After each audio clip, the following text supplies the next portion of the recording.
namni dachee kanarratti gaafa dhalatu baay'eedha. Yoo lakkaan garuu hedduu keessaa muraasatu akka tulluu yeerar ol bahee mul'ata. Dhalli namaa gaafa dachee kanarratti dhalatu sabaaf ta'a yookaan warraaf yookaanis ofiisaatiif ta'uu baannaan ammoo sadanuu osoo hin taane dhalatee dhaloota qofaa tolee hafa.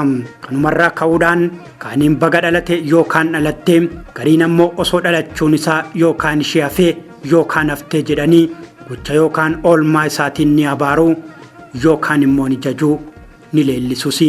Addunyaa tokko hanga garaa waaqaa bal'attee kaaniif immoo hanga dugdaan daanqoo dhiphattee uumamte kanarratti kaanni milkaa'aa carraa qabeessa ta'ee eenyuyyuu caalee akka dalluu gaalaa ol bahee mul'ata.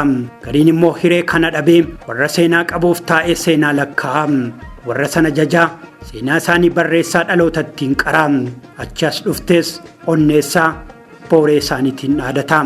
Barreessaa dhugaa mootii dubbii Dachaa taatoo keessaa dhugaa qorataa ortee dhala namaa seenaaf falaasama jireenyaa ogeessa afaanii fi aartii kanaan isin wal barsiisuudhaaf har'a beellama qabadheera.